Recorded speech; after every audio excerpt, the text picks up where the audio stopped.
আসসালামু আলাইকুম দর্শক বন্ধু, সবাইকে শুভেচ্ছা জানাচ্ছি আমাদের নিয়মিত আয়োজন উদ্যোক্তার খোঁজের আজকের নতুন পর্বে। আজকের পর্বে আমরা কথা বলবো হচ্ছে একটা হাইব্রিড জাতের পেঁপে নিয়ে।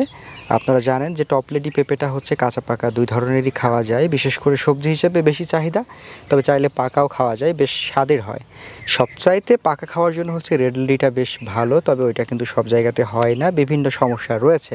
তো যাই হোক, আমরা আজকে ওই বিষয়ে না গিয়ে টপলেডির যে আসলে পাশে দাঁড়িয়ে রয়েছি, তাই আজকে আমরা টপলেডি নিয়ে কথা বলবো। আর আমাদের সাথে আজকে কথা বলবেন হচ্ছে আমাদের কৃষক, আমাদের হচ্ছে হৃদয় মোল্লা ভাই।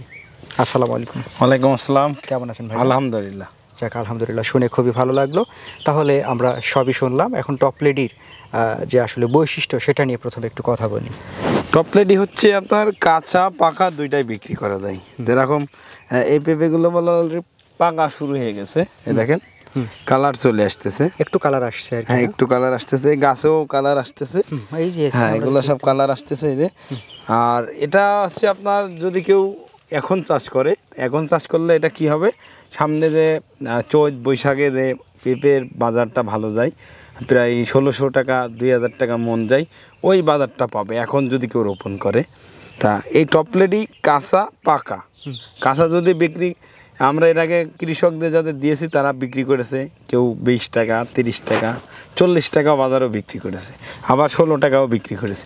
এভারেজ যদি আমি মনে করি যে ১০ টাকা কেজিও বিক্রি করে একটা গাছ থেকে, ১০০ কেজি পেঁপে হওয়া কোনো বিষয় না। এটার গুড়াই ছিল পেঁপে, এখন যে পেঁপেটা আছে যে প্রায় ১ মণ পেঁপে আছে। আচ্ছা, আপনার গাছে আমরা ভরপুর ফলন দেখতে পাচ্ছি। আপনার গাছের বয়স কতদিন হয়েছে?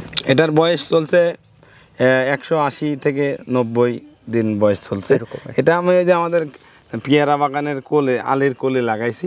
ওই যারা আছে নতুন পেয়ারা বাগান করে, মালটা বাগান করে, তারা ইচ্ছা করলে আলের পাই দিয়ে ৩ হাত পর পর ১০০ গাছ রোপণ করতে পারে। আচ্ছা, সেক্ষেত্রে এটা ভালো মুনাফা। হ্যাঁ, আমার পেয়ারা হবে, মালটা কমলা হবে।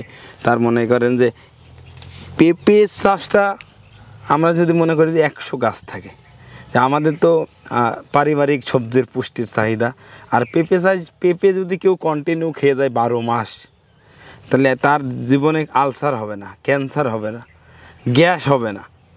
এটা হচ্ছে প্রাকৃতিক নিয়ম, আল্লাহর কুদরতি নিয়মে বলে এই পেঁপে আমরা চাষ করছি।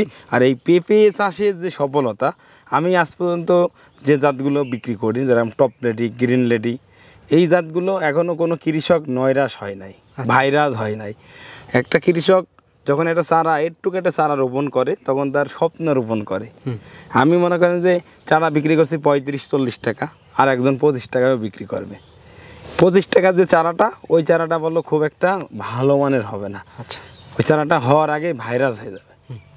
তা ভাইরাস মুক্ত, রোগ মুক্ত একদম যারা চাষ করতে চায়, তাদের জন্য আমি সাজেস্ট করব তারা অবশ্যই টপলেডি বা গ্রিন লেডিতে চাষ করতে। আচ্ছা, এই ধরনের পেঁপে সাধারণত হচ্ছে কতদিন বয়স হওয়ার পরে, গাছের বয়স হওয়ার পরে ফলন আসে?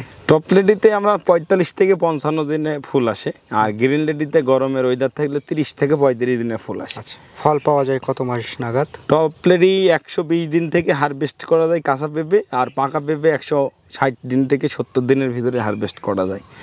আর গ্রিন লেডি ৯০ থেকে ১০০ দিনের ভিতরে কাঁচা পেঁপে হারভেস্ট করা যায়। আচ্ছা, মানে যদি আমি ফলনের দিক থেকে দেখি, তা টপলেডির চেয়ে আবার গ্রিন লেডির পেঁপের ওয়েটটা একটু বেশি। হাইব্রিড গাছগুলোর হচ্ছে আপনার জীবনকাল কেমন থাকে? জীবনকাল যদি ভালো যত্ন করেন, তাহলে একটা গাছ, এই গাছটা এখনও ১ বছর ভালোভাবে ট্রিটমেন্ট করলে বাঁচবে। আর যদি আমি ট্রিটমেন্ট না করি, ছত্রাক না দিই, মাকড়নাশক না দিই, জাবের ওষুধ না দিই, তাহলে এই গাছটা ১ বছরের পরে যে এর গাছটা পাতা মাথা কুকড়ায়ে ভাইরাস লেগে নষ্ট হয়ে যাবে। আর যদি কেউ মনে করে যে আমি প্রতি বছরই লাগাবো, আমি মনে করি প্রতি বছর যারা লাগাবে, নিচের থেকে যে পেঁপেটা এত বড় হয়, ওপরের দিকে যে এতটা বড় হয় না, সাইজটা কিছুটা ছোট হয়। হ্যাঁ, এই জন্য আমি সাজেস্ট করবো আপনারা প্রতি বছর কেটে দেন, দিয়ে আবার নতুন করে সাইজ দিয়ে নতুন করে, এখানে এটা ছিল আমরা পরে আবার এখানে মাঝখানে দেবো, আর একটু গ্যাপ রেখে। হ্যাঁ গ্যাপ, বা এই লাইন ছিল আমরা লাইনটা একটু সরাই মানে দেব। প্রথমে আমাদের একটা লাইন থাকলো যে গ্যাপের জায়গাটা, পরে আমরা গ্যাপে লাইন করলাম আর লাইনের জায়গাটা গ্যাপ করলাম, এরকমই তো করা যাবে, তাই না? এইভাবে যদি চাষ করে, আমি বেশি না, যদি আমাদের যারা দর্শক আছে যারা দেখবে, তারা যদি বেশি না, 100 পেঁপে চারা যদি রোপণ করে সারা বছর যদি থাকে, তার পারিবারিক পুষ্টি চাহিদা পূরণ হবে এক। আর যদি ইচ্ছা করে যে আমি বাজারে বিক্রি করব, আমার বাজার খরচ হয়ে যাবে 2000-3000 টাকা। 2 মণ পেঁপে নিয়ে গেলাম কি 3 মণ, আমার বাজার খরচ হয়ে গেল, আমার বাড়তি কোনো চাপ নাই। আমার যদি 100 পেঁপে গাছ থাকে, তাই আমি মনে করি যে বছর শেষে আমার এমনি 1 লাখ টাকা হবে। আচ্ছা, পেঁপে চাষে খরচটা কেমন? পেঁপে চাষে আহামরি কোনো খরচ নাই।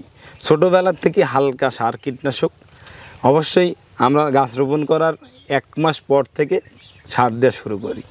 আর গাছ রোপণ করার পরের দিন থেকে আমরা ছত্রাকনাশক দিয়ে যাই।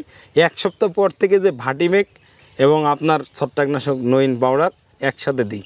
15 থেকে 20 দিন বয়সে যে আমরা মাকড়নাশক, হালকা জাবের ওষুধ আর ছত্রাকনাশকটা দিয়ে যাই। মাসে আমরা যদি 3 থেকে 4 বার ওষুধ দিই, আমাদের গাছে কোনো রোগ আসবে না। তো এমন কিছু জাত আছে, আপনি বাংলাদেশের সব ওষুধ গুলাই দিলেও ওই গাছের ভাইরাস আপনি ঠেকাইতে পারবেন।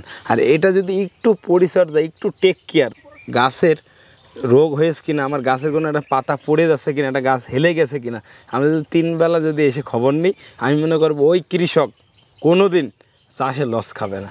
আর যেই কৃষক মাঠে আসে না, গাছ রোপণ করে, আমার এর মাঝে একটা কথা মনে পড়ে গেল, অনেক ভাইরা বিদেশ থাকে না, এদিন আমি একটা আপুর কথা বলি।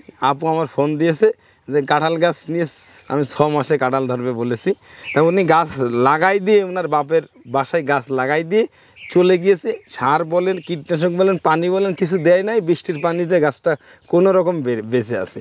তা আমি বলছি, আপু আপনি কি সার দিয়েছেন? কই না, এখনও সার দিন না। আমি তো আমাকে বলছে আপনি তো বলে দেন না, আমি তো আপনাকে বলে দিলাম 1 মাস পরে সার দিবেন।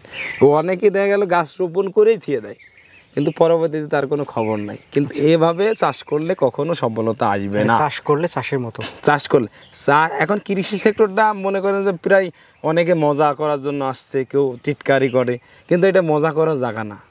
এটার থেকেই আমরা বাংলাদেশে যদি 18 না 50 কোটি মানুষও থাকুক, কৃষি খাত যদি একবার ধ্বংসে যায়, আপনি না খেয়ে মরে যাবেন। কৃষি খাতকে যদি বাঁচাই রাখতে হয়, এখন তরুণরা আসতেছে, আমি দেখতেছি ওসি পর্যন্ত নিজে বাগান করতেছে। ইএসপি বলেন, ভালো ভালো যারা পদে আছে তারা নিজেরা বাগান করতেছে, যে নিজের প্রিমিয়ার কোয়ালিটির ফলগুলো নিজেরা বাচ্চাদের খাওয়াবে, নিজেরা খাবে। এই জন্য তো দর্শক, আমরা কথা বলছিলাম হচ্ছে আজকে হৃদয় মোল্লা ভাইয়ের সাথে। আজকে শুধু পেঁপের চাষাবাদ নয়, আসলে সামগ্রিকভাবে কৃষি নিয়ে তিনি কিছু কথা বললেন আমাদেরকে। আশা করছি এই কথাগুলো আমরাও মাথায় রাখবো, মনে রাখবো, যে কৃষিটাকে আসলে অবহেলা করা বা টিটকারি করা বা এটা হচ্ছে উপহাসের জায়গা না। আমাদের সারা বাংলাদেশের পুরাটা নির্ভর করছে, সিংহভাগই নির্ভর করছে হচ্ছে কৃষির উপরে। আমরা কৃষি প্রধান দেশ, তাই আমরা কৃষিকে ভালোবাসতে হবে, ভালো জাতের চাষ করতে হবে, ভালোভাবে চাষ করতে হবে এবং ভালো জিনিসটা খেতে হবে। এটা আমাদের অবশ্যই মাথায় রাখতে হবে। আর মোল্লা ভাই, আপনাকে অসংখ্য ধন্যবাদ, দারুণ দারুণ কথা বললেন। আশা করছি ভবিষ্যতে যারা পেঁপে চাষ করবেন তাদেরকে সঠিক জাতটা দিয়ে সহায়তা করবেন। আমাদের মোল্লা এগ্রো যেটা নতুন চালু হচ্ছে, আমাদের পেঁপের সেট এগ্রো, মোল্লা এগ্রো 1। আপনারা মোল্লা এগ্রো 1 থেকে পেঁপের চারা সংগ্রহ করবেন, 100% একদম নিখুঁত ভাইরাস মুক্ত চারা। সবাইকে মোস্ট ওয়েলকাম জানিয়ে আমাদের বাগান ভিজিটের জন্য সবাইকে আমন্ত্রণ রইল। আসসালামু আলাইকুম। ওয়ালাইকুম আসসালাম।